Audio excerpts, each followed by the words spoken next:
Good morning everyone. किसको सेंद्री जाना है? सेंद्री का नाम अभी कोई लिए ना?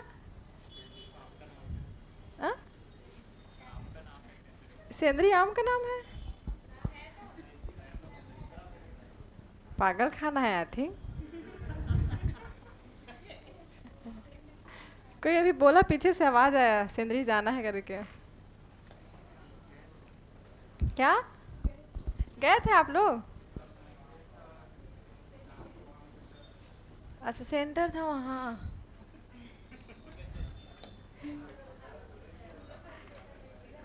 ऐसा। ठीक ठीक।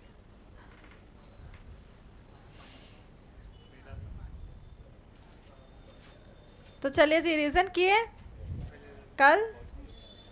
ठीक।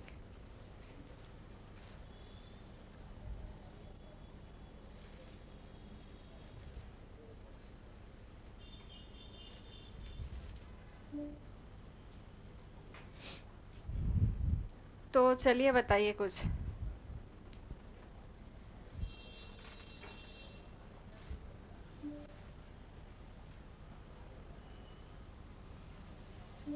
अरे इसमें तो है ही नहीं।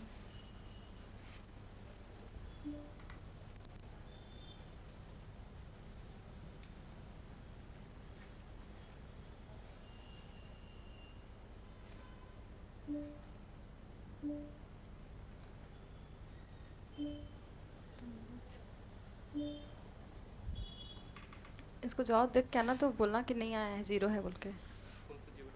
हाँ, जियोग्राफी वाला नहीं आया है, जीरो है बोलिएगा। तो चलिए आप लोग कुछ क्वेश्चन का आंसर ही दे दीजिए। क्या पढ़े थे? जसपुर सामरी पाठ प्रदेश पढ़े थे ना? जसपुर सामरी पाठ प्रदेश में सबसे बड़ा और लंबा पाठ प्रदेश कौन सा है? जसपुर पाठ है। सबसे बड़ा और लंबा बोलिए, और सबसे ऊंचा? सामरी पाठ। सबसे ऊंचा है सामरी पाठ, और बड़ा और लंबा कौन सा है? जसपुर पाठ प्रदेश। ठीक। और क्या पढ़े थे? पढ़ने के बाद बहुत सारा पढ़े थे। हाँ, हाँ, मैन पार्ट के बारे में देखे थे ना। तो मैन पार्ट में बताइए कौन कौन से एडवेंचर जोन हैं? सबका कॉपी खुला है, सब बंद कीजिए। सब नीचे देख रहे हैं, बंद कीजिए, आप भी बंद कीजिए। अच्छा, नहीं लिखे हो? ठीक। हाँ, मालतीपुरी, परपटिया, उल्टा पानी और दलदली क्षेत्र। ठीक है। कौन कौन सी घाटी है मैन पार्ट में?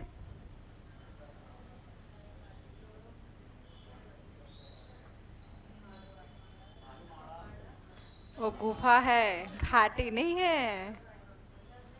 हाँ, कन्नई, करदन, सकरिया और गोविंदपुर। और गुफाएं कौन कौन सी है?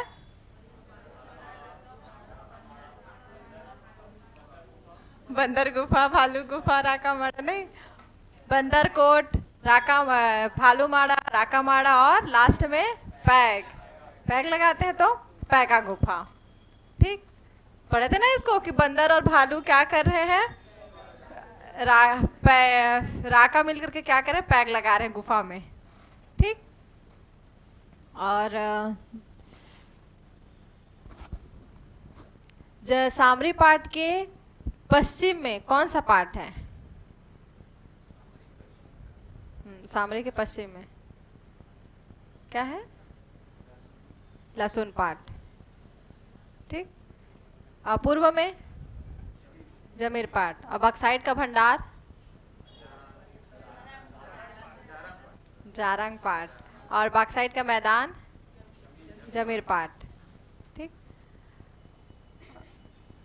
ठीक। और क्या देखे थे? जसपुर हो गया, पंडरा पाठ। हाँ। कन्हान नदी कहाँ से निकलती है? कौन से पहाड़ से, यानी कौन से चोटी से? बखोना से। हाँ। और बखोना छोटी है कहाँ, कौन से पार्ट में है? बखोना छोटी कौन से पार्ट में है? अच्छा, ला रहे हैं। हाँ, टाइम लग रहा है। ठीक है। पंद्रह पार्ट। ठीक। चलिए, अब शुरुआत करते हैं नया और वो है हमारा क्या, पूर्वी बघेलखंड का पठार। उसको देख लेते हैं, ठीक। चलिए हेडिंग डालिएगा, पूर्वी बघेलखंड का पठार। हाँ? मैन पार्ट नहीं घुमाऊंगी, अरे घुमाऊंगी बिल्कुल। देखिए ना, वो पीडीएफ अभी हो नहीं रहा है, आ रहा है। मैं फिर उसके बाद उसको रिकॉल कर लूंगी, तब तक इसको देखते रहेगा, ठीक है। मैन पार्ट घुमाऊंगी घुमाऊंगी।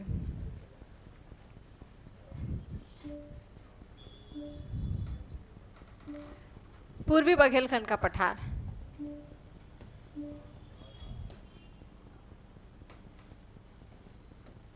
पूर्वी बघेलखंड का पठार। सबसे पहले देखेंगे इसको पूर्वी बघेलखंड का पठार ही क्यों कहते हैं।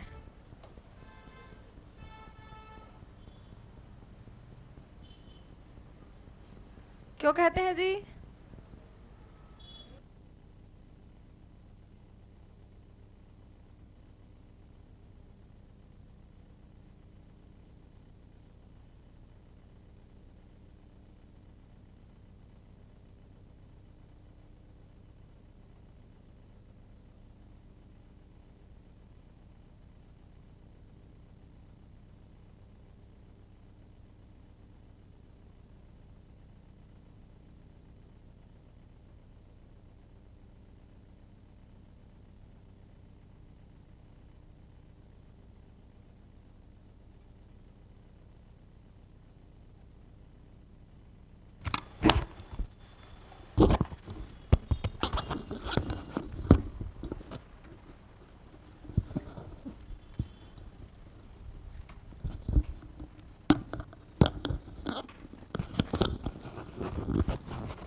चलिए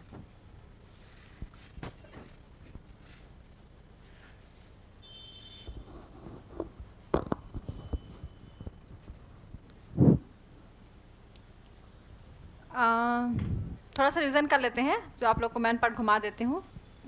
छत्तीसगढ़ का प्राकृतिक विभाजन हमने देखा था, चारों पार्ट देखा था, इसको भी मत देखिए। ये चीज़ें आप लोग को क्या दिखाना था मुझे, सामरी पार्ट।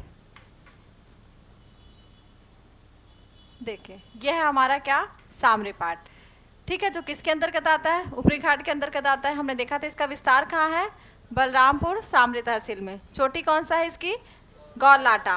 और इसके पूर्व में क्या है, जमीर। और पश्चिम में क्या है, लहसुन पाट। सबसे ऊंचा पाट प्रदेश है। और ये है हमारा क्या, सामरी पाट। इसको ध्यान रखिए, ये हमारा क्या है, सामरी पाट। देखिए ऊंचा लग रहा है, तो घूमने जाना है, कोई डिप्रेशन होगा तो यहाँ पे जा सकता है, ठीक है, सुकून मिलेगा जी। मेंटली डिस्टर्ब हो, जा सकते हो, सुकून मिलेगा, ऐसा बोल रही हूँ। उसके लिए तो छत काफ़ी है, बाकी चीज़ के लिए नहीं। चलिए अगला कुछ भी पार्ट तो देख लिए थे, पंद्रह पार्ट देख लिए थे, जारंग पार्ट भी देख लिए थे। ये है आपका जसपुर पार्ट। तो लोरो घाटी जो है ना, जिसको क्या कहते हैं, फूलों की घाटी, तो ये है अपना क्या, लोरो घाटी, ठीक है। वहाँ पर एक मंदिर है, महादेव जी का बहुत बड़ा मंदिर है लोरो घाटी का, ठीक है। लोरो घाटी में कौन सा मंदिर है, महादेव जी का बहुत बड़ा सा मंदिर है। और उसके बाहर पूरा ये ऐसा पूरा वहाँ पर क्या है, क्षेत्र है, पूरा फूल ही फूल है, इसलिए उसको क्या बोलते हैं, फूलों की घाटी कहते हैं, ठीक है। तो ये हमारा क्या है, लोरो घाटी, ठीक। वहाँ पर ये नया मंदिर लिखा है, वो उसका है, महादेव जी का मंदिर है, ठीक है। अगला ये हमारा क्या है, मेन पार्ट का कौन सा, टाइगर पॉइंट। जो जलप्रपात है, देखे थे जलप्रपात के मेन पार्ट में कौन कौन सा जलप्रपात है, चार, टाइगर, फिश, मेहता और देवप्रभा झरना, देखे थे ना। उसमें से ये अपना क्या है, टाइगर पॉइंट। ये पर्यटन स्थल क्या लिखा है, टाइगर पॉइंट, दूरी 200 मीटर, ठीक। उसके बाद छत्तीसगढ़ को क्या बोलते हैं, मतलब छत्तीसगढ़ का शिमला किसको बोलते हैं, मैन पार्ट। तो पूरा हिस्सा किसका है, मैन पार्ट का, ठीक है। ये अपना क्या है, फिश पॉइंट। उधर क्या देखे, टाइगर पॉइंट। ये अपना क्या है, फिश पॉइंट। ये सब क्या है, जलप्रपात, याद रखिएगा ना, कुछ पॉइंट है करके क्षेत्र नहीं है, वो क्या है, जलप्रपात है, ठीक है। जलप्रपात का नाम है, ये अपना क्या है, फिश पॉइंट, ठीक। और ये क्या है जी, चप्पल भी है,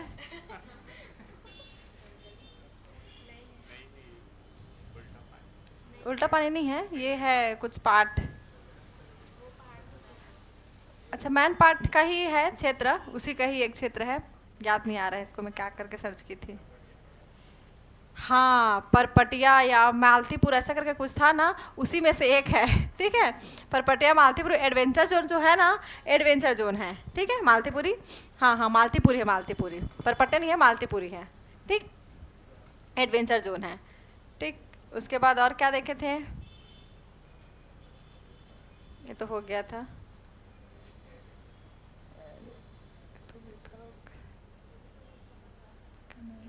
अच्छा, ये इधर आ गया। ठीक, तो यही सब चीज़ था, कुछ दिखाना था, यही सब चीज़ है हमारा। क्या मेन ध्यान रखिएगा किसको, अपना सामरी पार्ट। सामरी पार्ट ये जो कि क्या है, गौरलाटा 1225 मीटर, जो छत्तीसगढ़ की क्या है सबसे ऊंची चोटी है। ठीक है, क्लियर यहाँ तक। चलिए फिर मैं आएंगे, अब अगला हेडिंग दीजिएगा पूर्वी बघेलखंड का पठार। ठीक, पूर्वी बघेलखंड का पठार। तो ये वाला हिस्सा हमने देखा था, ये वाला हिस्सा और ये वाला, तो ये था अपना क्या, जसपुर सामरी पाट प्रदेश, जसपुर सामरी पाट प्रदेश। ठीक है, तो ये हमारा कल का क्या हो चुका है, क्लियर हो गया है। ठीक है, आज हम देखेंगे ये हमारा क्या है, पूर्वी बघेलखंड का पठार। ये क्या है, पूर्वी बघेलखंड का पठार। ठीक है, ये अपना क्या है, पूर्वी बघेलखंड का पठार। ठीक है, अब सबसे वो है कि इसको पूर्वी बघेलखंड का पठार ही क्यों कहते हैं,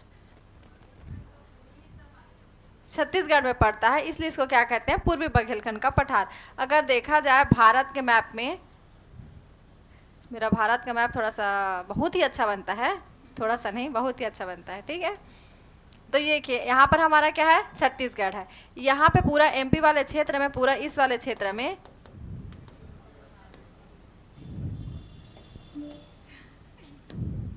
क्या, ये यहाँ पर पूरा फैला हुआ है क्या, हमारा बघेलखंड का पठार। और बघेलखंड के पठार के पूर्व क्षेत्र में पड़ता है हमारा छत्तीसगढ़। छत्तीसगढ़ में जो पूर्वी बघेलखंड का पठार का पूर्वी हिस्सा है, इसलिए से हम क्या कहते हैं, पूर्वी बघेलखंड का पठार। ये कई बार पूछा गया है व्यापम में कि पूर्वी बघेलखंड का पठार ही क्यों कहते हैं, क्योंकि बघेलखंड का जो है छत्तीसगढ़, मतलब जो बघेलखंड का पूर्वी हिस्सा हमारे छत्तीसगढ़ में पड़ता है, इसलिए हम इसको क्या कहते हैं, पूर्वी बघेलखंड का पठार कहते हैं। ठीक है, क्लियर हुआ, जिसको डायग्राम बनाना है वो बना सकते हैं। ठीक, अब इसमें देखते हैं हम पूर्वी बघेलखंड के पठार में सबसे पहले किसका हिस्सा है, तो हिस्सा किसका है जी, बघेलखंड के पठार का, बघेलखंड। और जसपुर सामरी पाट प्रदेश किसका हिस्सा था, छोटा नागपुर के पठार का, बघेलखंड का पठार इसका हिस्सा है। ठीक, अगर देखा जाए कितना क्षेत्रफल, कितने क्षेत्रफल फैला हुआ है, तो 21,863 वर्ग किलोमीटर। ठीक है, उसके बाद प्रतिशत कितना है, लगभग 16.16%। अगर हम देखें पूरा पूर्वी बघेलखंड का पठार, ये पूरा लगभग 46,200 वर्ग किलोमीटर पे फैला हुआ है। ठीक है, कितना, 46,200 वर्ग किलोमीटर, ये पूरा 46,200 वर्ग किलोमीटर है। ठीक है, लेकिन हमारे छत्तीसगढ़ में मात्र कितना फैला हुआ है, 21,863। ठीक है, अगर हम देखें इस 46,863, ये जो 21,863 है वो किसका है, हमारे छत्तीसगढ़ के क्षेत्रफल का है, और परसेंट पे किसका है, छत्तीसगढ़ के क्षेत्रफल का 16.16%। अगर देखा जाए 46,200 का कितना प्रतिशत हमारे छत्तीसगढ़ में फैला हुआ है, तो लगभग 47% क्षेत्र किसका भाग कवर करता है, पूर्वी बघेलखंड के पठार का। नहीं हुआ क्लियर, ठीक है। छत्तीसगढ़ का जो क्षेत्रफल है, छत्तीसगढ़ क्षेत्रफल कितना है, 135, 192, उसका 21,863 वर्ग किलोमीटर किसका है, पूर्वी बघेलखंड का पठार है, जो कि परसेंटेज में अगर देखा जाए तो 16.16% है। लेकिन अगर पूरा बघेलखंड को देखा जाए तो बघेलखंड जो फैला हुआ है भारत में, पूरे भारत में, मतलब छत्तीसगढ़, एमपी, यूपी साइड पूरा फैला हुआ ये है ना, ये किसका हिस्सा, एमपी का, छत्तीसगढ़ का, ये यूपी का, इस क्षेत्र में फैला हुआ है। ये पूरा का पूरा कितना क्षेत्रफल में फैला हुआ है, 46,200 वर्ग किलोमीटर। ठीक है, उसका 47 मतलब 50% के लगभग हमारे छत्तीसगढ़ में फैला हुआ है। ठीक है, बघेलखंड एक्चुअल में एमपी और छत्तीसगढ़ में ही कवर है। ठीक है। तो 50% मतलब 47% इसका कितना कवर है हमारे छत्तीसगढ़ में, ठीक है। और इसको बघेलखंड का पूर्वी हिस्सा हमारे छत्तीसगढ़ में आता है, इसलिए हम क्या कहते हैं, पूर्वी बघेलखंड का पठार। तो याद रखिएगा छत्तीसगढ़ के क्षेत्रफल का कितना प्रतिशत, 16.16%। लेकिन अगर बघेलखंड का कितना प्रतिशत हमारे छत्तीसगढ़ में है तो 47%। इस बात को याद रखिएगा, ठीक है। चलिए नोट डाउन कर लीजिए।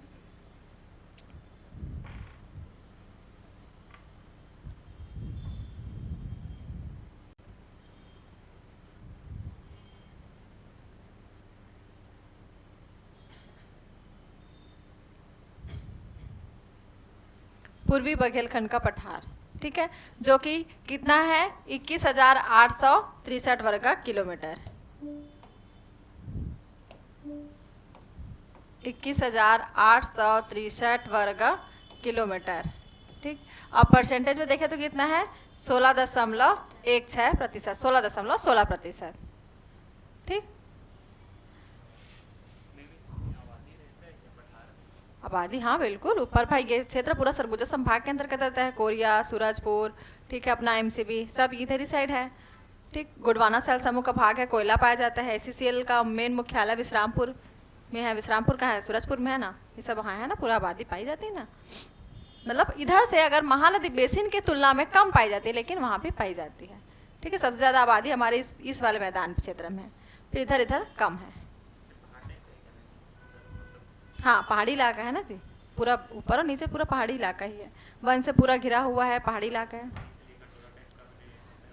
वो कटोरा वाला, ये जब महानदी बेसिन पढ़ेंगे ना, ये अलग से है कि यहाँ पर ऊंचा ऊंचा ऊंचा ऊंचा क्या पहाड़ है, बीच में क्या समतल है, इसलिए उसको वो कटोरा बोलते हैं। ये हम महानदी बेसिन में पढ़ेंगे तब उसको क्लियर करेंगे, ठीक है। हो गया, चलिए आगे बढ़े। अब हम देखते हैं इसमें और क्या क्या चीज़ें हैं। अब इसी को हम क्या करेंगे, ब्रॉड करके देखेंगे। इसी को हम क्या करेंगे, जूम करेंगे। तो अब आपको क्या करना है, जूम, ठीक। अब सिर्फ हम पूर्वी बघेलखंड का पठार को देखेंगे।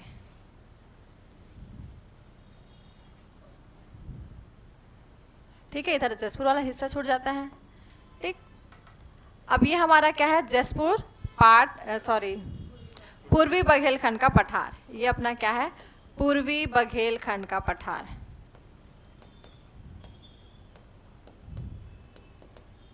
अब इसमें हमने जैसे कि पिछले में देखा था, ये क्या है, एक विभाग है। इसके भी क्या होंगे, बहुत सारे उप विभाग होंगे। तो कौन कौन से उप विभाग है इसके तहत, तो इसके तहत उप विभाग है, पहले इसमें समझा देती हूँ, फिर उसके बाद उसमें चलेंगे, ठीक है, पीपीटी में। तो सबसे पहला देखें, अभी लिखिएगा नहीं, सबसे पहले कन्हार बेसिन। कौन सा है, कन्हार बेसिन। कन्हार बेसिन के बाद है Rihand basin, Rihand basin. Rihand basin के बाद है हमारा सरगुजा कछार। कैसा कछार, सरगुजा, ठीक है, सरगुजा कछार, ठीक है, अभी लिखिएगा नहीं, ठीक। सरगुजा कछार। सरगुजा कछार के बाद है सोहागपुर बेसिन, सोहागपुर बेसिन, ठीक है। फिर चांग बघार देवगढ़ की पहाड़ी। कौन सा विभाग है, चांग बघार, ठीक है, चांग बघार देवगढ़ की पहाड़ी, देवगढ़ की पहाड़ी। फिर है हसदेव रामपुर बेसिन। फिर क्या है, हसदेव, ये रामपुर वाला यूपी वाला नहीं है ना, हसदेव रामपुर बेसिन, रामपुर बेसिन, ठीक है। तो इतने ये उप विभाग में क्या हुआ है, पूर्वी बघेलखंड का पठार को बांटा गया है।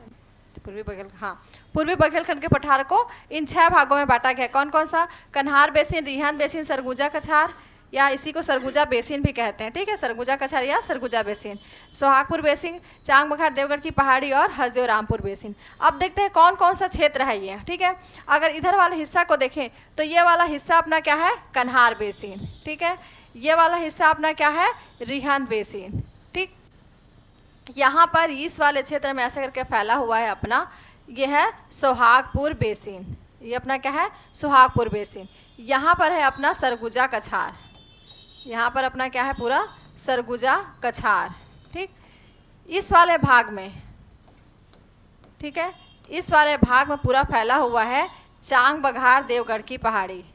चांग बघार, इसको बनाते जाइए ना डायग्राम को, चांग बघार देवगढ़ की पहाड़ी, ठीक है। और यहीं पर है अपना इधर साइड मांझ टोली की पहाड़ी।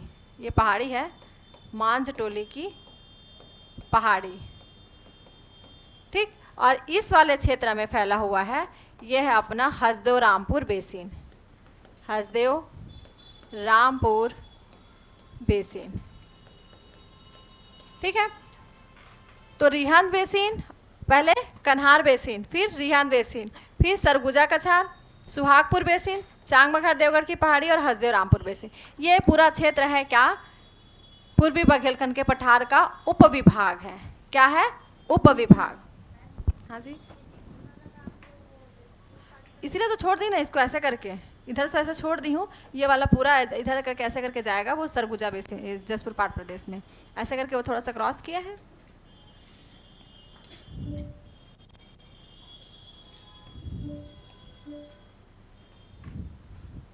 ठीक, आप अगर इसमें देखें तो यहाँ पर इस वाले भाग में है छुरी मतरिंगा की पहाड़ी, कुछ कुछ पहाड़ियाँ भी हैं, तो उसको देख लेते हैं। ये हमारा क्या है, छुरी मतरिंगा की पहाड़ी, मतिरिंगा, जहाँ से कौन सी नदी निकलती है, रिहंद नदी। और रिहंद नदी ही बलरामपुर के वांड्रफ नगर में जाकर के क्या बनाती है, बेसिन बनाती है। और इधर से जसपुर से निकला हुआ कन्हार, जो कन्हार इधर जाके बलरामपुर में जाकर के क्या बना, रामानुजगंज में, ये रामानुजगंज में बेसिन बनाती है, ये वांड्रफ नगर में बेसिन बनाती है। ठीक है, उसको देखेंगे। ठीक, क्लियर। अब इसी पे एक डायग्राम बना लीजिए। फिर यहाँ से इधर से हमारा एक ठो, आप लोग गए थे घूमने अमरकंटक, ठीक है, अमरकंटक से दो नदियाँ निकलती है, एक नर्मदा, हाँ इसको ऐसे ही बनाना है। ठीक है, इसको पहले ऐसे ही बना लीजिए, उसके बाद इसी में सब चीज़ को कवर करेंगे। ठीक, कि उसको अलग से मैं बना लेती हूँ। सटीक बनाए मतलब, हाँ वो ना जसपुर सामरी पाट प्रदेश का है, वो अलग है। वो कौन सा वाला हिस्सा है, ये वाला हिस्सा है आपका। ठीक है, ये दिखा देते हैं एक बार, कहाँ गया। ठीक है, वो जो बनाया था ना, वो ये है जसपुर सामरी पाट प्रदेश। अभी जो बनाया है ना, वो ये वाला हिस्सा है। ठीक, अभी जो बना है वो ये वाला हिस्सा है, वो जो बनाया था वो ये वाला है। अभी हम क्या देख रहे हैं, इस वाले हिस्से को देख रहे हैं। ठीक है, क्या बोले, कुछ बोले क्या। ठीक, चलिए, अब इसी में एक क्या निकलती है नदी, सोन नदी। ये अपना जाता है, क्या है, सोन नदी। ये क्या है अपना, सोन नदी। सोन नदी अपवाह तंत्र देखे थे। ठीक, एसबी मतलब सुहागपुर बेसिन। शॉर्ट हो गया ना ज़्यादा। कन्हार बेसिन, के भी मतलब कन्हार बेसिन, आर भी मतलब रिहंद बेसिन, एस भी मतलब सुहागपुर बेसिन, और एस के मतलब सरगुजा कछार। ठीक है, एस के मतलब सुधा कुमारी नहीं है ना, सरगुजा कछार है। ठीक, यहाँ पे एस के सरगुजा कछार। फिर ये हमारा क्या है, चांग बखार देवगढ़ की पहाड़ियाँ। ठीक, और ये थोड़ा कुछ कुछ पहाड़ी है, मांझटोली की पहाड़ी है ये। ठीक है, ये अपना क्या है, छुरी मतरिंगा की पहाड़ी। कौन, ये एसबी, मांझटोली की पहाड़ी, मांझटोली की पहाड़ी।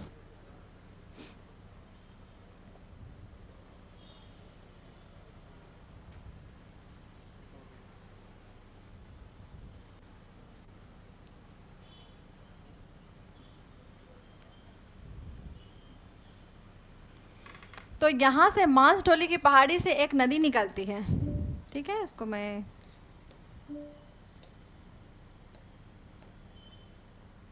ये कलर दिख रहा।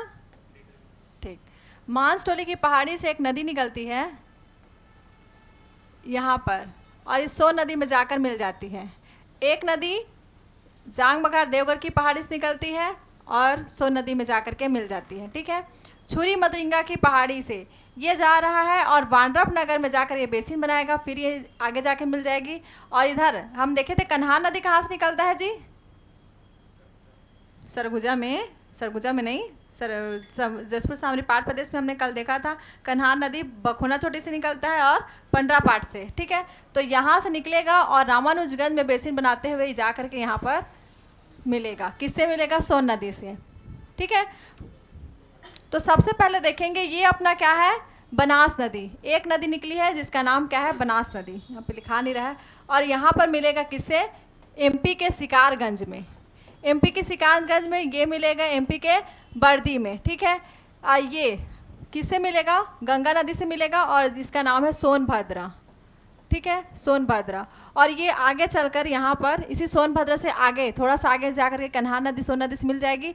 और यहाँ पटना में जाके सभी का जल लेकर के जो सोन नदी है किस में जाएगी? ये गंगा नदी में क्या कर देगी? अपना जल को प्रवाहित कर देगी, ठीक है। गंगा नदी से क्या हो जाएगी? मिल जाएगी, ठीक है। तो सोन नदी किसकी सहायक नदी है? गंगा नदी की, ठीक है। और सोन नदी की सहायक नदी हमारे छत्तीसगढ़ में कौन कौन से है? एक है बनास नदी, यहाँ पे लिख लीजिएगा बनास, हाँ पहले बनास नदी, फिर है गोपद नदी, फिर है रिहन नदी, फिर है क्या? कन्हार नदी। ये सभी चीज़ को नदी में और देखेंगे, लेकिन हम जब क्या देख रहे हैं? पूर्वी बघेलखंड का पठार देख रहे हैं, उसमें और क्लियर करते हैं, ठीक है। जब नदियाँ देखेंगे तो उसमें और क्लियर हो जाएगा, ठीक है। तो याद रखिएगा ये क्या है? हमारा पूर्वी बघेलखंड का पठार। तो पूर्वी बघेलखंड के पठार का उप विभाग कौन कौन सा है? तो 6 उप विभाग है। एक कन्हार बेसिन, एक रिहन बेसिन, एक सरगुजा बेसिन, एक सुहागपुर बेसिन, एक चांगबखार देवगढ़ की पहाड़ी और एक है हसदेवरामपुर बेसिन, ठीक है। अभी सिर्फ इसको समझिए, सभी कछार को या सभी बेसिनों को हम एक एक करके देखेंगे, ठीक है। तो अभी बस ध्यान रखिएगा, यहाँ पर हमारा क्या है? कन्हार बेसिन, उसके बगल में क्या है? रिहन बेसिन, उसके नीचे में क्या है? सरगुजा कछार, और उसके नीचे में एक क्या है? पहाड़ी को, जिसका नाम क्या है? छुरी मतरिंगा की पहाड़ी, ठीक है। हाँ जी, हाँ, रिहन नदी छुरी मतरिंगा की पहाड़ी से निकलते हैं। कन्हार बखोना चोटी कल पढ़े थे 15 पार्ट, वहाँ से कौन सी नदी निकलती है? कन्हार नदी। तो ये अपना इधर वाला हिस्सा नहीं बनाई हूँ ना, इधर वाला क्या है? जसपुर सामरी पाट प्रदेश, उसको मैंने छोड़ दिया है क्योंकि कल उसको कवर कर लिए हम लोग, ठीक है। तो वहाँ से निकली है क्या? कन्हार नदी, जो कि वांड्रप नगर में बेसिन बनाती है। ये रामानुजगंज में बेसिन बनाएगी, रामानुजगंज नाम सुने हैं? जो कि क्या है? रामानुजगंज छत्तीसगढ़ के सबसे उत्तरी बिंदु है, अक्षांशी बिंदु, ठीक। और यहाँ पर क्या है? वांड्रप नगर, वांड्रप नगर, ये सब किसके अंतर्गत आता है? बलरामपुर के तहत ही आता है, ठीक है। तो एक बेसिन बनाएगा कहाँ पर? रिहन बेसिन वांड्रप नगर पर, और रामानुजगंज पर बनाएगा कौन? कन्हार नदी। क्या बनाता है? बेसिन। अब ये पहले बताइए बेसिन क्या होता है? बहुत टाइम से सुन लिया बेसिन बेसिन बेसिन, क्या होता है बेसिन? हाँ, किस टाइप का? हाँ वही आप पूछ रही हूँ आपसे, क्या होता है बेसिन? खेती होता है, उसको बेसिन कहते हैं? नहीं, नदी से नदी मिलती है तो वो बेसिन हो जाता है। आप एक बेसिन घर में भी यूज करते हैं, ठीक। तो क्या होता है बेसिन? वैसी टाइप का होता है, पानी गिरने वाला। अरे मतलब बेसिन कुछ और चीज़ नहीं है जी। बेसिन जो नदियाँ गया है, मुख्य नदी, यहाँ से बहुत सारी शाखाएं निकलती है, फिर ये क्या करते हैं? एक बेसिन का निर्माण करते हैं, मतलब पूरा जल क्षेत्र। किसका निर्माण करता है? पूरा जल क्षेत्र का निर्माण करता है, ठीक है। और इसी जल क्षेत्र को ही हम क्या कहते हैं? बेसिन कहते हैं, जिसको एक ढाल पे ढाले और लेकर के जाए, ठीक है। वो क्या कहलाएगा? बेसिन। नॉर्मल समझो, जो घर में आप यूज़ करते हो बेसिन, वो क्या करता है? गोल गोल घूमता है, ठीक है। मतलब एक जल क्षेत्र का निर्माण करता है। अब जब बेसिन वो करेंगे तो बेसिन बनाया ही क्यों गया है? जितना भी पानी है उसको एक जगह जल क्षेत्र करते हुए एक जगह लेकर के जाए, ठीक है। एक निश्चित निर्धारित क्षेत्र पे लेके जाने के लिए तो बनाया गया, नहीं तो ऐसे तो बना नहीं जाता, पानी पूरा फैल जाता। तो पानी ना फैले वो ऐसा करके कवर होता है, और जितना पानी कवर होकर एक निश्चित दिशा में जाए, वैसी समझिएगा कि इसको बेसिन को, वो भी इस बेसिन का निर्माण करता है। वैसे ही बनाएगा कि पानी को इधर उधर फैलाएगा नहीं। बहुत सारे, जैसे कि एक नाम सुने होंगे झेलम नदी, ठीक है। झेलम नदी क्या होती है? विसर्पण करती, मतलब वो फैलती ज़्यादा है इधर उधर, ठीक है। भारत में पढ़ेंगे झेलम नदी, वो विसर्पण करती है, विसर्पण करते हुए आगे बढ़ती है, मतलब पूरा फैलते हुए क्या बनती है? आगे बढ़ती है। लेकिन ये ऐसा नहीं है, ये क्या होता है? ये नदी बेसिन बनाती, मतलब ये फैलेगी नहीं, कवर करेगी और अपने दिशा में, निर्धारित दिशा में क्या होगी? जाएगी, ठीक है। तो नॉर्मल बेसिन ये फैलेगा नहीं, ये क्या होगा? उसको कवर करके रखेगा, ठीक है। जैसे बेसिन समझते हो ना, देखो पानी डाल के देखना, जा करके और देखना, पानी देखना करना, फिर सब उधर जा करके तुरंत वो अपने जगह पे, रास्ते पे, एक नए निश्चित निर्धारित रास्ते पे वो जाएगा, ठीक है। सेम वैसे ही क्या बनाता है? ये बेसिन बनाता है, ठीक। चलिए, तो इसको बना लीजिए, बना लिए, ठीक है। तो मेन मुख्य चीज़ें हैं इसमें, 4 नदी जो है मुख्य है, ठीक है। एक है अमांस की पहाड़ी से निकलती है बनास नदी, जो कहाँ पर, एमपी के शिकारगंज में जाकर मिल जाती है। शिकारगंज एमपी का क्षेत्र है, ठीक है, वहाँ पर जाएगी और किससे मिलेगी, सोन नदी से। फिर दूसरा जांग बघार की पहाड़ी से एक नदी निकलती है, कौन सा, गोपद नदी, जो कहाँ पर, बर्दी में जाकर किससे मिल जाती है, सोन नदी से। बर्दी भी कहाँ है, एमपी में। फिर छुरी मतरिंगा की पहाड़ी से निकलता है रिहन नदी, और रिहन नदी जो है बांडव नगर में बेसिन बनाते हुए आगे ये कहाँ जाती है, सोनभद्र में। इसी में आप पढ़े हैं कि यूपी में जाकर यही रिहन नदी में हमें क्या, कौन से बांध बना है जी, सरदार सरोवर बांध, वो सतलज नदी में बना है। गोविंद वल्लभ पंत बांध सुने हैं ना, ठीक है, तो गोविंद वल्लभ पंत बांध हमारे इस रिहन नदी पे ही बना है, लेकिन बना कहाँ है, यूपी में बना है, ठीक है। तो यहाँ तक आपका एमपी का क्षेत्र है। अब एमपी के क्षेत्र के बाद इधर चालू हो जाता है किसका, यूपी का। तो यूपी में ये जो हमारा ये छुरी मतरिंगा की पहाड़ी से निकला हुआ कौन सा गया है, रिहन नदी, और रिहन नदी यहाँ जाकर के क्या बनाता है, गोविंद वल्लभ पंत बांध क्या है, बनाया गया है, पूछा गया है कई बार क्वेश्चन, आगे सबको लिखाऊंगी, यहाँ पर सिर्फ डिस्कस कर रही हूँ, आगे सब चीज़ हम लिखेंगे कि वो गोविंद वल्लभ पंत बांध किस नदी पर बनाया गया है, या ये पूछा है रिहन नदी पर कौन सा बांध बनाया गया है। तो रिहन बनी नदी पर कौन सा बांध बनाया गया है, गोविंद वल्लभ पंत बांध, लेकिन वो छत्तीसगढ़ में नहीं बना है, कहाँ बना है, यूपी में बनाया गया है, ठीक है। जैसे कि महानदी देखे थे, महानदी में एक बांध बना है, सबसे लंबा बांध, हीराकुंड बांध सुने होंगे, उड़ीसा में बना है ना, वो किसका है, लेकिन महानदी पे बना है, ठीक। उसी तरह रिहन नदी पर का भी एक प्रमुख बांध है, जो कि क्या है, गोविंद वल्लभ पंत बांध, ठीक है, गोविंद वल्लभ पंत, ठीक। और ये सोन नदी में, सोनभद्र में जाके मिल जाती है। और ये क्या है अपना, बखोना चोटी, बखोना चोटी से निकला है कौन सा, कन्हान नदी, जो कि रामानुजगंज में क्या बनाती है, बेसिन बनाते हुए आगे सोनभद्र के आगे सोन नदी से क्या हो जाती है, मिल जाती है। और इन सब का जल लेने के बाद ये सभी किस में प्रवाहित होती है, गंगा नदी में, ठीक है। गंगा मैया में अपना जल का क्या कर देती है, विसर्जन कर देती है, प्रवाहित कर देती है। अभी नदी के बारे में नहीं देखेंगे, मेन मुख्य 4 नदी है ना, इसके बारे में देख लिए। अभी मेन नदी पढ़ेंगे, उसमें इसकी बहुत सारी नदियां हैं। बनास की सहायक नदी है, गोपद की सहायक नदी है, रिहंद की बहुत सारी सहायक नदी है, कन्हान नदी की बहुत सहायक नदी है। अभी नदियों में इस पर डिस्कस नहीं करेंगे, सिर्फ 4 मुख्य नदी, उसके बारे में बस डिस्कस करेंगे, ठीक है। क्लियर हुआ, ये बेसिन समझ में आया चारों, करहार बेसिन, रिहंद बेसिन, सरगुजा, सुहागपुर, चांग बखार और हसदेव रामपुर बेसिन। अब हम चलते हैं स्लाइड में, ठीक, यहाँ क्लियर हुआ, बना लिए, स्लाइड में चले, क्या बोले, और है अगर चाहे तो लिख सकते हैं, नहीं तो वहाँ स्लाइड में हम देखेंगे, ठीक है। तो स्लाइड में देख लेते हैं, ठीक, चलिए ये बना लिए, चलिए स्लाइड में चलते हैं।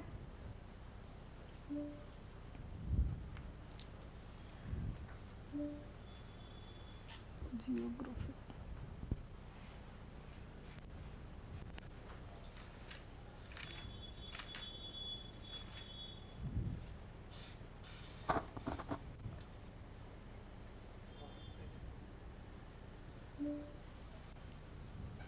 हमारे टाइपिस्ट बनाने की तो कोशिश की, लेकिन बन नहीं पाया। पूर्वी बघेलखंड का पठार, उनसे मैं जो बनाई समझ में आ गया ना, ठीक। यहाँ इसके उप विभाग देखते हैं, चलिए। तो इसके उप विभाग कौन कौन से हैं, अभी हमने देखा कन्हार बेसिन, रिहंद बेसिन, चार बघान देवगढ़ की पहाड़ी, सरगुजा बेसिन, हसदेव रामपुर बेसिन। एक बेसिन और कौन सा नहीं लिखाया है, सोहागपुर बेसिन, ठीक है। वो इसलिए नहीं लिखे क्योंकि वो उसका विस्तार, सर्वाधिक विस्तार किस में है, एमपी में है, लेकिन आप ऐड कर लीजिएगा एक और, वो दिख रहा है क्या आप लोग को, इसका वो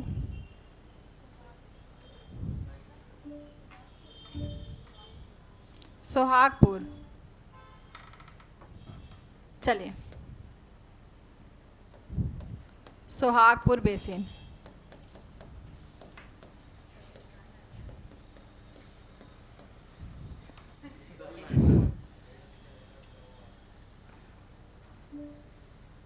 चलिए यहाँ पे लिखिएगा क्या, सोहागपुर बेसिन, हाँ जी इसको बनाना है, चलिए इसको बनाइए। तो हमने देखा था पूर्वी बघेलखंड के पठार 46,200, भारत में हमारे छत्तीसगढ़ में कितना है उसका 21,863, जो कि कितना प्रतिशत है, 16.16%। इसके उप विभाग कौन कौन से हैं, Kanhar basin, Sohagpur basin, Rihand basin, Chang Bhakar Deogarh की पहाड़ी, सरगुजा बेसिन और हसदेव रामपुर बेसिन, ठीक। इसको बना लीजिए। देखिए प्राकृतिक विभाजन में आपको मेन ध्यान रखना है कौन सा चीज़ कहाँ पर है, क्योंकि यहीं से क्वेश्चन निकल के आएगा। किसकी दिशा, सरगुजा का जो कछार है कहाँ पर है, रिहंद बेसिन कहाँ पर है, तो कन्हार नदी के पश्चिम में है, किसके पूर्व में है, किसके पश्चिम में, बस आपको यही जानना है, यहाँ से क्वेश्चन आएगा। ठीक है, तो ये पाँचों बेसिन को हम कवर करते हैं, ठीक, धीरे धीरे करके।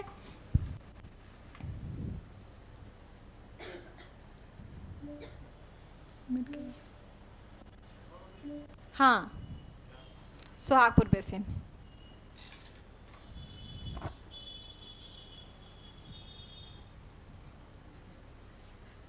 कन्हार basin, Sohagpur basin, Rihand basin, Chang Bhakar Deogarh की पहाड़ी, सरगुजा बेसिन और हसदेव रामपुर बेसिन। ठीक, हो गया, आगे बढ़े।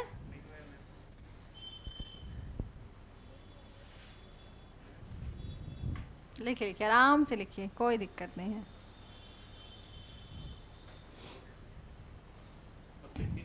हाँ, सब बेसिन है। सबसे पहला हेडिंग दीजिएगा क्या, कन्हार बेसिन। ये देखिए, ये अपना क्या है, कन्हार बेसिन। ठीक, तो पहला हेडिंग डालिए कन्हार बेसिन।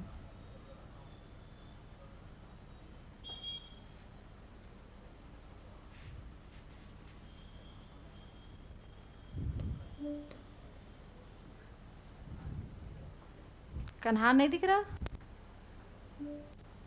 तो ये है अपना क्या, कन्हार बेसिन।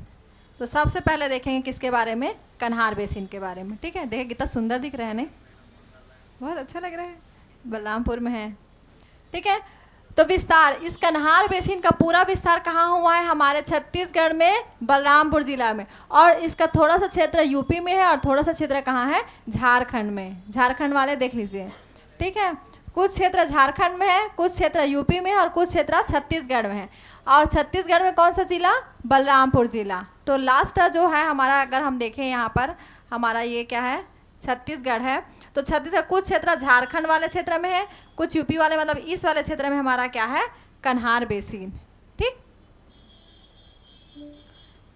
और ये बेसिन का निर्माण कहाँ करता है, तो बेसिन का निर्माण करता है रामानुजगंज में। हमने अभी देखा था, ये अपना बेसिन कहाँ बनाएगा, रामानुजगंज में। ठीक है, कौन सी नदी बनाती है, तो कौन सी नदी, कन्हार नदी, जो कि कहाँ से निकलती है, उद्गम होता है बखोना चोटी से, जिसकी लंबाई होती है कितना, 115 किलोमीटर। दूरी नापता है, इसलिए नदी किस में होता है, किलोमीटर में। तो कन्हार नदी की लंबाई कितनी है, 115 किलोमीटर। विशेष मेन कन्हार बेसिन का क्या खास बात है, ये छत्तीसगढ़ और झारखंड के क्या बनाता है, ये सीमा बनाता है। छत्तीसगढ़ झारखंड की सीमा कौन बनाएगा, कन्हार बेसिन। ठीक है, तो कन्हार बेसिन का विस्तार कहाँ है, अगर पूछे तो छत्तीसगढ़ में, बलरामपुर जिला। लेकिन छत्तीसगढ़ के बाहर और कहाँ है, तो इसको ध्यान रखिएगा, यूपी में और झारखंड में। और ये झारखंड की क्या बनाता है, सीमा बनाता है, छत्तीसगढ़ झारखंड की। ठीक है, कौन सी नदी बहती है यहाँ पर, तो कौन सी नदी, ये कौन सी नदी है जी, अपना कन्हार नदी है। ठीक है, जिसकी लंबाई कितनी है, 115 किलोमीटर। ठीक है, और कहाँ से उद्गम होता है इस कन्हार नदी का, पंडरापाट के बखोना चोटी से। पंडरापाट के बखोना चोटी से कौन सी नदी निकलती है, कन्हार नदी। और ये क्या बनाती है, छत्तीसगढ़ की सीमा, झारखंड और छत्तीसगढ़ की क्या बनाती है, सीमा बनाती है। तो इसको लिख लीजिए।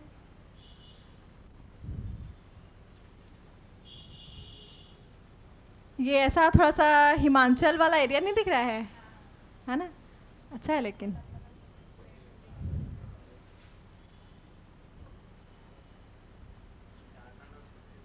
हाँ, झारखंड और छत्तीसगढ़। तो कन्हार बेसिन का विस्तार हुआ है बलरामपुर ज़िला में, ये हमारे छत्तीसगढ़ में है।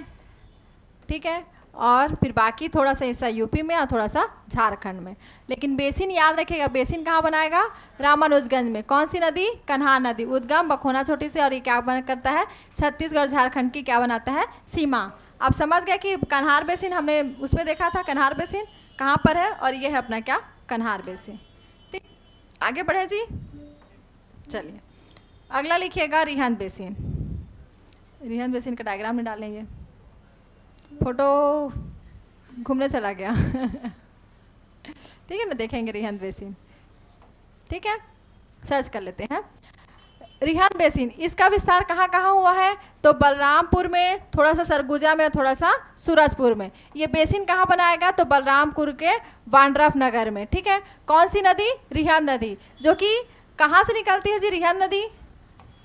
रिहंद नदी का उद्गम, उद्गम लिख लीजिएगा छुरी मतरिंगा की पहाड़ी, मतरिंगा की पहाड़ी से। ठीक है, कौन सी नदी निकलती है? रिहंद नदी, जिसकी लंबाई कितनी है? 145 किलोमीटर। ठीक है, और नाम क्या है? इस रिहंद बेसिन को और किस नाम से जानते हैं? तो संगरौली बेसिन के नाम से जानते हैं। ये एक बार पूछा हुआ क्वेश्चन था व्यापम का।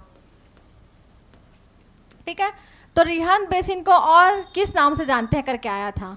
तो रिहंद बेसिन को और किस नाम से जानते हैं? सिंगरौली बेसिन। और याद रखिएगा उधर साइड ना वांड्रप नगर वाले सिंगरौली बोली भी बोलते हैं, उन लोग की जो भाषा होती है ना सिंगरौली बोली बोलते हैं। ठीक है, तो इसको ध्यान रखिएगा, वो लोग बोली कौन सा बोलते हैं? सिंगरौली बोली। और उन लोग का बेसिन कौन सा है? सिंगरौली बेसिन। ठीक, हाँ छत्तीसगढ़ी में ही आता है। अब अपने अपने क्षेत्र का क्या होता है? एक बोली होता है, तो वो जो बेसिन है उस क्षेत्र में जो बोली बोली जाती है उसको बोल दिए क्या? सिंगरौली बोली। ठीक,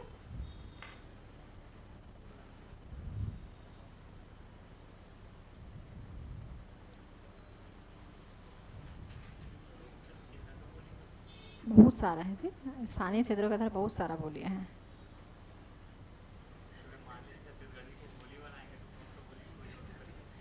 छत्तीसगढ़ी में रहेगा अपना महानदी बेसिन साइड का जो बोला जाता है ना, बिलासपुर छुरी मतरिंगा की पहाड़ी। छत्तीसगढ़ी मेन ठेठ अगर देखें तो महानदी बेसिन में ही एक्चुअल में बोला जाता है, क्योंकि ना ऊपर वाला क्षेत्र थोड़ा सा यूपी से कवर रहता है, तो भोजपुरी वगैरह भी उसमें शामिल हो जाता है। सब मिक्स वाले हैं, अगर आसपास वाले से मिक्स वाले हैं। हाँ, पूरा मिक्सिंग रहता है। हाँ, मिक्सिंग रहता है। हाँ, छत्तीसगढ़ी तो हम खुद नहीं जानते हैं। छत्तीसगढ़ी बहुत सारे जो शब्द होते हैं हम सुने नहीं रहते हैं। जैसे एक है, भूल गई, छोड़ो, याद नहीं आवा, बस याद आ रहा है। आवा किसको बोलते हैं? वो आवा नहीं है, दूसरा है छत्तीसगढ़ी, इसका अलग है आवा। आवा ना जहाँ पर ऐसा है कि जहाँ ईंट को बनाते हैं या फिर कुछ चीज़ को बनाया जाता है, जलाने का स्थान नहीं, वो कुछ मिट्टी का कुछ चीज़ बनाते हैं ना, जिसको जलाते हैं, जलाकर सुखा बनाते नहीं है, घड़ा वगैरह, मटका वगैरह। ठीक है, तो उसको बनाने का स्थान जो होता है वो स्थान आवा कहलाता है। ठीक है, आवा, आवा जी, बैठा जी, ऐसे वाला नहीं है ना। इसलिए बोले कि हर चीज़ का वो अलग मीनिंग अलग अलग होता है। हमारे छत्तीसगढ़ी में बहुत सारे शब्द होते हैं जिसको हम लोग नहीं जानते हैं। ठीक है, जैसे बटन। अब बताओ बटन को छत्तीसगढ़ी में क्या बोलते हैं? बटन नहीं बोलते हैं, क्या बोलते हैं बटन को? हुक, हुक भी नहीं बोलते हैं, गोदाम बोलते हैं इसको छत्तीसगढ़ी में। गोदाम बोलते हैं, छत्तीसगढ़ी शब्द है गोदाम। वो गोदाम है, गोदाम नहीं है, वो गोदाम है। आप जो सोसाइटी वाला बोलते हो ना, वो गोदाम है, और ये अपना क्या है? गोदाम है। ठीक है, तो जब छत्तीसगढ़ी जब पढ़ाऊंगी कभी भी तो उसमें बहुत सारी चीज़ें हैं जी, बहुत सारे नया चीज़ें हैं। हो गया, चलिए छत्तीसगढ़ी से बाहर आइए, अपने छत्तीसगढ़ सब्जेक्ट पे देखते हैं। ठीक है, तो रिहंद बेसिन का विस्तार कहाँ है? रामपुर, सरगुजा और सूरजपुर। बेसिन कहाँ बनाता है? वांड्रप नगर में। नदी कौन सी? रिहंद नदी। नाम क्या है इसका? अन्य नाम रिहंद बेसिन का सिंगरौली बेसिन। ठीक, चांग बखार देवगढ़ की पहाड़ियाँ, यहाँ पे ने वो डाल नहीं पाए हैं। चांग बखार देवगढ़ की पहाड़ियाँ, चलिए इसको लिखते जाइए। विस्तार, इसका विस्तार कहाँ हुआ है? एमसीबी है ना, MCS लिखा गया है। MCB मनेन्द्रगढ़, चिरमिरी, भरतपुर। कैसे? कोरिया। ठीक है, शॉर्ट लिखा है। ठीक है, B से बलरामपुर, S से सरगुजा। ठीक है, इस पूरा जो चांग बखार देवगढ़ की पहाड़ी कहाँ कहाँ फैला हुआ है? MCB में फैला हुआ है, कोरिया में फैला हुआ है, बलरामपुर में फैला हुआ है और सरगुजा में फैला हुआ है। नहीं, सूरजपुर होगा, सूरजपुर में फैला हुआ है, सूरजपुर। ठीक है, सूरजपुर, बलरामपुर, कोरिया और MCB, इन सब में फैला हुआ है क्या? चांग बखार देवगढ़ की पहाड़ी, जिसका जहाँ पर किसका उद्गम होता है? गोपद नदी का। अभी हमने देखा था किसका उद्गम होता है? गोपद नदी का। और ये कहाँ जाकर मिलती है? बर्दी, MP में। ठीक है, जल विभाजक का काम करता है किसका? गोपद और बनास नदी का, बनारस नदी, बनास नदी। देखो हमने यहाँ पर देखा था, ठीक है, यहाँ पर पूरा इस वाले क्षेत्र में क्या फैला हुआ है, चांग बखार देवगढ़ की पहाड़ी। ये अपना क्या है, चांग बखार देवगढ़ की पहाड़ी, ठीक है, देवगढ़ की पहाड़ी, ठीक। तो देखिए यहाँ से हमारा निकला क्या, गोपद नदी, और यहाँ पर मांसटोली की पहाड़ी से निकला क्या, बनास नदी। दोनों में जल विभाजक, मतलब इसका जल को ये इधर बहता है, ये इसका, क्योंकि यहाँ इसकी भी क्या है, सहायक नदियाँ हैं, ठीक है। तो दोनों का जल विभाजक का काम कौन करता है, ये चांग बघार देवगढ़ की, मतलब दोनों के जो जल है उसको विभाजित करने के बाद उधर बनास का बनास में बह रहा है, गोपद का गोपद में बह रहा है, दोनों को अलग करने का काम कौन कर रहा है, ये चांग बघार देवगढ़ की पहाड़ी। और इसकी ऊंची चोटी, सबसे इसकी चोटी ऊंची चोटी है, चांग बखार देवगढ़ की पहाड़ी की सबसे ऊंची चोटी है कौन सा, लीलावनी, जिसकी ऊंचाई कितनी है, 1033 मीटर। इसको याद रखिएगा, ठीक है। अगर इसके चांग बखार देवगढ़ की पहाड़ी की औसत ऊंचाई बोला जाए, किसकी, पूरा चांग बखार देवगढ़ की पहाड़ी की, इसकी ऊंचाई बोला जाता है, ये कितनी है, लगभग औसत इसका 600 मीटर। लेकिन इसमें एक ऊंची चोटी है, वो कौन सा है, लीलावनी, जिसकी ऊंचाई कितनी है, 1033 मीटर। कितना है, 1033 मीटर, ठीक। इसका उत्तरी भाग, चांग बखार देवगढ़ की पहाड़ी का जो उत्तरी वाला भाग है, ये ज़्यादा ऊपर आ गया है, यहाँ तक ऐसे करके है, ये वाला जो हिस्सा है, ये वाला हिस्सा सबसे ज़्यादा क्या है, वर्षा वाला क्षेत्र है, ठीक है। जब हम जलवायु पढ़ेंगे तो देखेंगे कि चांग बखार देवगढ़ की पहाड़ी जो है, इधर वाला एरिया होता है, वो सर्वाधिक वर्षा वाला क्षेत्र होता है, ठीक। बघेलखंड का सबसे क्या है, उच्च भूमि है। अगर हम देखें, हमने देखा था जसपुर सामरी पाट प्रदेश की सबसे ऊंची चोटी कौन सी थी, गौलाटा, किसमें, सामरी पाट में। तो आंसर लेते हैं सामरी पाट। अगर गौलाटा चोटी नहीं दिया है तो किसको लेते हैं, सामरी पाट को लेते हैं, ठीक है। सबसे ऊंचा किसको लेते हैं, सामरी पाट को। उसी तरह पूर्वी बघेलखंड के पठार पूरा है, ठीक है, उन सभी में सबसे ऊंचा कौन सा है, तो चांग बघार देवगढ़ की पहाड़ी। चोटी कौन सा है बोलेगा तो लीलावनी, जिसकी ऊंचाई कितनी है, 1033 मीटर, ठीक है। तो याद रखेगा बघेलखंड की, क्या लिखा है ये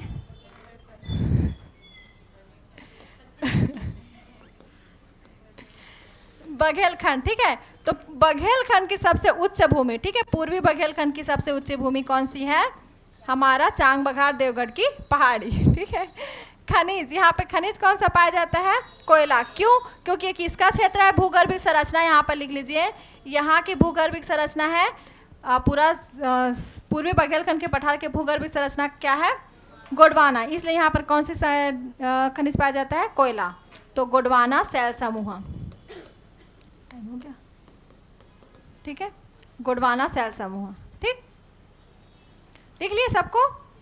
तो उसके बगल में छोटा सा डायग्राम बना लीजिए कि चांग बखार की देवगढ़ की पहाड़ी के जो ऊपर वाला हिस्सा है, क्या सर्वाधिक वर्षा वाला क्षेत्र है, ठीक है, जहाँ पर 1500 सेंटीमीटर से भी ज़्यादा वहाँ पे वर्षा होती है। हाँ 1500, हाँ लगभग 187, वो सेंटीमीटर या किसमें है, सेंटीमीटर या मिलीमीटर, मिलीमीटर में होगा, सेंटीमीटर होगा ना, इसका मिलीमीटर होगा, 1500 मिलीमीटर होगा, वो सेंटीमीटर 147 उसका है, ठीक है, ये मिलीमीटर में होगा। हाँ 1500 मिलीमीटर से ज़्यादा यहाँ पर वर्षा होती है। एमएम, हाँ एमएम है, ठीक है, वो 147 187 वो सेंटीमीटर में है, हाँ वो जसपुर का है, ठीक।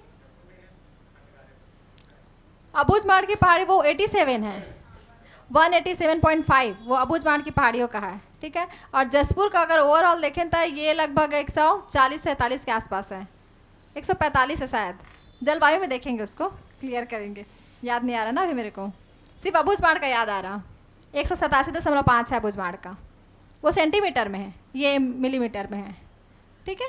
तो सबसे ज़्यादा ये क्या होती है, यहाँ पर वर्षा होती है, ठीक है, याद रखें। हाँ वैसे बनाना है, तब तो पता चलेगा यहाँ पर वर्षा होता है।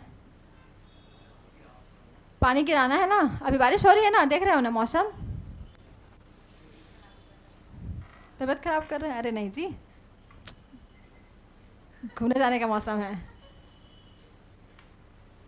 चलिए, तो चांग बखार देवगढ़ की पहाड़ी का विस्तार कहाँ है, कौन कौन से जिला में है बोले का, तो एमसीबी, कोरिया, सूरजपुर, बलरामपुर, पूरा इधर का जो जिला है ना, याद है जिला ऊपर का 1 2 3 ऐसे करके बांटे थे ना, तो कहाँ है पूरा इसका विस्तार?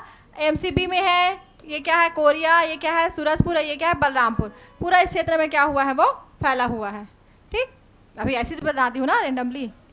क्लियर? ठीक। उद्गम, यहाँ पर किसका उद्गम होता है? कहाँ से? गोपद नदी का क्या होता है? उद्गम होता है। जल विभाजक, इसको याद रखिए, व्यापक में पूछा गया क्वेश्चन है। कौन सी नदियों का ये जल विभाजक का काम करता है? तो इधर से बनास नदी, इधर से गोमती नदी, दोनों के बीच का क्या करता है? ये जल विभाजक का काम करता है। ठीक है, हाँ विभाग लिखा है, याद रखिएगा ना, विभाजक है ना, विभाग थोड़ा लिखे हैं आप लोग, विभाग आप लोग भी लिखे हैं, जल विभाजक। ठीक है, जल विभाजक ही है। ऊंचाई, चोटी, चोटी का कैसी? सबसे ऊंची चोटी इसकी क्या है? लीलावनी, जिसकी ऊंचाई कितनी है? 1033। औसत ऊंचाई कितना है इसका? 600 मीटर। ये किसी एसीएफ के पेपर में शायद 2021 में एसीएफ का पेपर हुआ था, उसमें पूछा था चांगबखार देवगढ़ की पहाड़ी की औसत ऊंचाई कितना है, ऐसे करके ये आया हुआ क्वेश्चन है। ठीक है, एसीएफ 2021 का क्वेश्चन उठा के देखिएगा, वो आया था यहाँ से। ठीक है, तो औसत ऊंचाई कितनी है इसकी? 600 मीटर। उत्तरी भाग, इसका उत्तरी भाग कैसा है? सबसे ज़्यादा वर्षा वाला क्षेत्र है। ठीक, और ये पूर्वी बघेलखंड का पठार का क्या है? सबसे उच्च भूमि है। ठीक है, और यहाँ पर खनिज कौन सा पाया जाता है?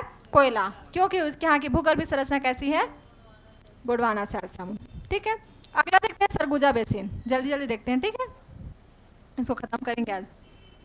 सरगुजा बेसिन, सरगुजा बेसिन का विस्तार कहाँ है? पूरा सरगुजा में है। यहाँ पे डायग्राम नहीं डल पाया है, थोड़ा सा काम को थोड़ा फास्ट करने के लिए बोलते हैं। ठीक, विस्तार, इसका विस्तार कहाँ है? सरगुजा जिला में। ठीक है, और कहाँ पर है ये? मतलब कहने का है कि सरगुजा बेसिन के दक्षिण में क्या है हमारा? छुरी मदरिंगा की पहाड़ी। अभी हम देखे थे ना जी, छुरी मदरिंगा की पहाड़ी। ठीक है, इसके दक्षिण में क्या है? छुरी नदी लिखा है, छुरी मदरिंगा की पहाड़ी, छुरी मदरिंगा की पहाड़ी। ठीक है, और इसके उत्तर में क्या है? तो इसके उत्तर में है देवगढ़ की, चांगबखार देवगढ़ की पहाड़ी। ठीक है, किसके? ये सरगुजा बेसिन है, सरगुजा बेसिन के उत्तर साइड में क्या है? चांगबखार, नीचे में क्या है? छुरी मदरिंगा की पहाड़ी। किस दिशा में है? तो उत्तरी मध्य में। अगर इसको देखें सरगुजा बेसिन को, सिर्फ और सिर्फ किसके परिप्रेक्ष्य में देख रहे हैं? पूरा राज्य के नहीं ना, सिर्फ सरगुजा संभाग में। मेरा ना वॉइस कैसे इधर उधर हो जा रहा है बोलने का। ये अपना क्या है? पूर्वी बघेलखंड का पठार, सिर्फ पूर्वी बघेलखंड का, इधर को छोड़ दीजिएगा। ठीक है, पूर्वी बघेलखंड के पठार। तो यहाँ पर हमारा क्या है? सरगुजा कछार है। ठीक है, यहाँ पे सरगुजा कछार है। इधर हम क्या देखे थे? छुरी मदरिंगा की पहाड़ी, और ये वाला हिस्सा क्या है? चांगबखार देवगढ़ की पहाड़ी। तो यही बताया कि जो सरगुजा कछार है ये इसके उत्तर में क्या है? चांगबखार देवगढ़ की पहाड़ी। इसके दक्षिण में क्या है? छुरी मदरिंगा की पहाड़ी। फिर हमने देखा कौन सी दिशा में है? तो ये अगर देखें पूर्वी बघेलखंड के पठार के बीच में है। किधर साइड है? मध्य साइड में है, उत्तरी मध्य में। कैसा मध्य में है? उत्तरी मध्य, मतलब उत्तर साइड के होते हुए बीच में है। ठीक है, बीच में है, लेकिन थोड़ा सा भाग उत्तर की ओर है। तो ऐसा कहाँ? लेकिन किसके परिप्रेक्ष्य में? पूर्वी बघेलखंड के पठार के परिप्रेक्ष्य में। लेकिन अगर पूछे प्रदेश का, ठीक है, किस दिशा में सरगुजा बेसिन है, तो किस दिशा में होगा? उत्तर में होगा। प्रदेश का बोले तो, ठीक है, लेकिन अगर बोले छत्तीसगढ़ को बोले तो, लेकिन पूर्वी बघेलखंड के पठार का किधर साइड है तो बोलेगा तो क्या बोलेंगे? ये क्वेश्चन आया हुआ है ना, इसलिए इस पर ज़्यादा जोर दो, जहाँ जहाँ क्वेश्चन आया वहाँ पे ज़्यादा जोर दिया जाता है। ठीक है, याद रखिएगा। तो पूर्वी बघेलखंड का जो पठार है उसके जो कहाँ पर है, किस दिशा में है? तो पूर्वी बघेलखंड के पठार के थोड़ा सा उत्तरी करके हुए मध्य में कौन सा है? सरगुजा कछार, क्योंकि इसके नीचे में क्या है हमारा? छुरी मदरिंगा की पहाड़ी। इसके उत्तरी में क्या है? चांगबखार, और चांगबखार के हिसाब से ये उत्तर वाला क्षेत्र कैसा है? अधिक वर्षा वाला क्षेत्र है। ठीक है, तो याद रखिएगा सरगुजा बेसिन जो है कौन सी दिशा में है? ये उत्तरी मध्य में है। ठीक है, पहाड़, यहाँ पर कौन सी पहाड़ी पाई जाती है? तो रामगढ़ की पहाड़ी, नाम सुने होंगे, जहाँ कालिदास ने रामगढ़ की पहाड़ी में रचना की थी ना, मेघदूत की। ठीक है, तो रामगढ़ की पहाड़ी कहाँ है? इसी सरगुजा कछार में है। ठीक है, सरगुजा बेसिन में कौन सा है पठार? एक पहाड़ रामगढ़ की पहाड़ी, जिसमें मौर्यकालीन साक्ष्य भी यहाँ से मिले हैं। ठीक ठीक है, कौन से मौर्यकालीन साक्ष्य मिले हैं। ठीक है, जब इतिहास पढ़ेंगे तो उसके बारे में क्लियर करेंगे। अच्छा, यहाँ पे कुछ लिखा हुआ है क्या? ठीक, तो ये जो रामगढ़ की जो पहाड़ी है, ठीक है, रामगढ़ की पहाड़ी ये किसका हिस्सा है? अगर पूछा जाता है रामगढ़ की पहाड़ी का ये किसका हिस्सा है, तो ये सतपुड़ा पर्वत का हिस्सा है।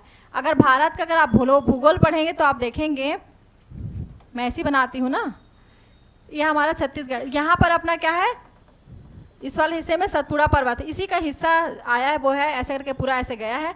तो यहाँ पर अपना जो पड़ता है रामगढ़ की पहाड़ी, तो जो रामगढ़ की पहाड़ी अगर ये हिस्सा किसका है बोलेगा तो सतपुड़ा का। ये पूछा जाता है ना, सतपुड़ा पर्वत कौन किसका हिस्सा है, तो याद रखिएगा। अगर विंध्य पर्वत जो होता है, यहाँ पर एक और कुछ है, कैमूर पर्वत, ठीक है, चांगबगड़ देवगढ़ की पहाड़ी में एक आएगा कैमूर पर्वत। ये कैमूर पर्वत किसका है बोलेगा तो कैमूर पर्वत होता है किसका, विंध्यन पर्वत का, विंध्याचल पर्वत का हिस्सा होता है। और ये जो रामगढ़ की पहाड़ी है वो किसका है, सतपुड़ा पर्वत का हिस्सा। इसको बस ध्यान रखिएगा। ठीक है, जब हसदेव रामपुर बेसिन देखेंगे उसमें हम उसको विंध्याचल वाला को क्लियर कर लेंगे। ठीक है, तो रामगढ़ की पहाड़ी किसका हिस्सा है, सतपुड़ा पर्वत का। ठीक है, इस रामगढ़ की पहाड़ी का सबसे पहले अध्ययन किसने किया था, कर्नल आउसने ने किया था। ठीक है, कर्नल आउसने ने किया था। चाहे कुछ भी लिख दिए हैं, ठीक है, इसको मैं लिख रही हूँ। ठीक है, रामगढ़ की पहाड़ी, इसकी खोज, ठीक है, इसकी खोज किसने की थी, कर्नल आउसने ने, कर्नल आउसले, आउसले 1848 में। ठीक है, रामगढ़ की पहाड़ी के बारे में वहाँ पर क्या क्या साक्ष्य मिले हैं, कैसा है, इस सभी चीज़ के बारे में अध्ययन किसने किया था, कर्नल आउसले ने खोज किया था या अध्ययन किया था, लिख सकते हैं। ठीक है, कब, 1848 में। ठीक, टाइम हो रहा है। और यहाँ पर और कौन कौन सी गुफा है इस सरगुजा कछार में, तो सीता बेंगरा, सीता बेंगरा, हाथी गुफा, रावण दरवाजा है, रावण दरवाजा है। ठीक है, सीता कुंड भी है। ठीक है, तो सीता बेंगरा, हाथी बेंगरा, रावण दरवाजा, ठीक है, लक्ष्मण बेंगरा भी है यहीं। ये सरगुजा जो कछार है ये इंपॉर्टेंट है ना, यहाँ से क्वेश्चन आते हैं, बहुत सारे क्वेश्चन बन जाते हैं। ये जियोग्राफी के में भी क्वेश्चन बनते हैं और साथ साथ आप इतिहास पढ़ेंगे, इतिहास में भी इसके क्वेश्चन बन जाते हैं। तो दोनों तरफ का क्वेश्चन ये कवर करता है सरगुजा कछार। ठीक है, और इसके अलावा यहाँ पर एक गुफा भी है, एक सुर्रा पानी, एक जलप्रपात टाइप का है, और एक जोगीमारा गुफा भी है। ठीक, और इसके उत्तर में ये सभी चीज़ें वहाँ पर छोटे छोटे क्या है, पहाड़ी चोटी टाइप का है, सीता बेंगरा, हाथी बेंगरा, हाँ पहाड़ी, हाथी गुफा, रावण दरवाजा। ठीक है, कल इसका मैं सबका ना छोटा छोटा वो लेकर के आ जाऊँगी। ठीक है, फिर आप लोगों को बता दूँगी तो क्लियर हो जाएगा। ठीक है, इमेज वो बोल देती हूँ मैं भी, तो कभी कभी वो पिक्चर देखो ना रेडी, उसमें उसका सलमान खान का वो पिताजी रहते हैं ना, वो बोलते हैं, वैसे मेरा हालत हो गया लगता है, मैं भी वो बोल देती हूँ। ठीक, तो पहाड़ कौन कौन से, मेन पहाड़ी कौन सा है, रामगढ़ की पहाड़ी, जिसकी खोज किसने की थी, कर्नल आउसने ने की थी। कब की थी, 1848 में की थी। ठीक है, इसके अलावा यहाँ पे और कौन कौन सी पहाड़ी है या चोटी है, छोटा छोटा, सीता बेंगरा, लक्ष्मण बेंगरा, हाथी गुफा और रावण दरवाजा। ठीक है, इसके अलावा और क्या है, सुर्रा पानी है और जोगीमारा गुफा है। ठीक है, तो याद रखिएगा, सीता बेंगरा लक्ष्मण, सीता लक्ष्मण तो जानते ही हो, अब सीता लक्ष्मण है तो रावण तो है ही है, साथ में कौन है, हाथी और जोगीमारा और सुर्रा पानी। ठीक है, और याद रखिए इसके उत्तर में, ये क्वेश्चन व्यापा में पूछा गया था, क्वेश्चन पिछले 2022 में आया हुआ क्वेश्चन था। चिरबेर हराई, ये है हराई ना, हरी नहीं है, हराई, चिरबेर हराई, डोंगलेवा, डूला और परमा हिल, ये कहाँ पर है, किसके उत्तर में है, तो याद रखिएगा सरगुजा ये कछार है, इसके उत्तर में छोटा छोटा क्या है, ये पहाड़ियाँ या चोटी टाइप के पाई जाती हैं। वो कौन कौन सा है, चिरबेर हराई, डोंगलेवा, डूला और परमा हिल। ठीक, लिख लीजिए इसको, क्या क्या है, चिरबेर हराई, डोंगलेवा, डूला और पड़ता है। लैंग्वेज टाइप का लग रहा है ना, हाँ थोड़ा सा है। मैं बोली थी ना, अभी तक जो पढ़े एकदम नॉर्मल था, बेसिक था, यहाँ से आप लोग का एक फैक्चुअल क्वेश्चन स्टार्ट हो जाता है। ठीक है, तो ये व्यापम में ही आया हुआ क्वेश्चन है। ठीक है, तो चिरबेर हराई, डोंगलेवा, डूला और पड़ता हिल, ये कहाँ पर है, तो सरगुजा कछार के उत्तर में है। ठीक, तो याद रखिए यहाँ पर हमने मेन देखा सरगुजा कछार। सरगुजा कछार कहाँ है? पूरा पूर्वी बघेलखंड के पठार के उत्तर मध्य में है, ठीक है। इसके उत्तर में क्या है? चांग बघार देवगढ़ की पहाड़ी। इसके दक्षिण में क्या है? छुरी मदरिंगा की पहाड़ी। और इसके उत्तर में छोटी छोटी चोटियाँ हैं, वो कौन कौन सा है? चीरबेर, हराई, डोंग लेवा, डूला और परता हिल।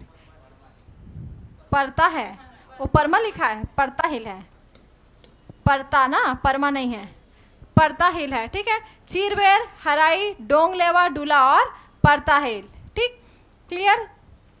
पहाड़ देखिए, इसमें मुख्य पहाड़ कौन सा है? एक रामगढ़ की पहाड़ी है। पहाड़ी कौन सी है यहाँ पर? रामगढ़ की पहाड़ी, जिसकी खोज कर्नल आउसने ने 1848 में की थी। इसके अलावा भी छोटे छोटे पहाड़ कौन कौन से हैं? सीता बेंगरा, झपी बेंगरा, लक्ष्मण बेंगरा, झपी बेंगरा भी है, ठीक, और उसमें निकल जाता है साउंड में है, लेकिन ठीक है। सीता बेंगरा, लक्ष्मण बेंगरा, झपी बेंगरा, लेकिन आप लोग मत लिखिए, ठीक है। तो सीता बेंगरा, लक्ष्मण बेंगरा, हाथी गुफा, रावण दरवाजा, सुर्रा पानी और जोगीमारा गुफा। ये सुर्रा पानी याद रखिएगा, ये पेपर में पूछा हुआ क्वेश्चन है। आप प्रीवियस ईयर का क्वेश्चन सॉल्व करेंगे, यहाँ से बहुत सारा क्वेश्चन निकलता है, छोटा छोटा बहुत क्वेश्चन निकलता है। तो ये भी क्वेश्चन पूछा हुआ है, सुर्रा पानी कहाँ है? तो सुर्रा पानी कहाँ है? सरगुजा कछार के अंतर्गत है, या सरगुजा बेसिन। 4 बेसिन का नाम दिया था, रिहन basin, Kanhar basin, Surguja basin, और इनमें से कोई नहीं। तो याद रखिए, स से सरगुजा, स से सुर्रा पानी, ससुर नहीं ना, ठीक है। तो याद कर सकते हैं, ससुर, सरगुजा से सुर्रा पानी, ठीक है। सुर्रा पानी, जोगीमारा गुफा, ठीक, क्लियर हुआ? हो तो गया, और क्या बचा? तो ये हो गया हमारा क्या? सरगुजा बेसिन, लिख लिए। चलिए आज यहीं तक रखते हैं, क्लास बहुत लंबा हो गया, कल फिर मिलेंगे और इसको थोड़ा सा रिविज़न करेंगे, और रिविज़न करने के बाद जो 2 ठो और बचा है बेसिन, उसको कवर करेंगे, ठीक है। समझ में आया? थोड़ा माइंड को फोकस करके पढ़िएगा, ठीक है, क्लियर। और समझाने के लिए तो फिर हम ही हैं। चलिए ठीक, फिर मिलते हैं कल, धन्यवाद।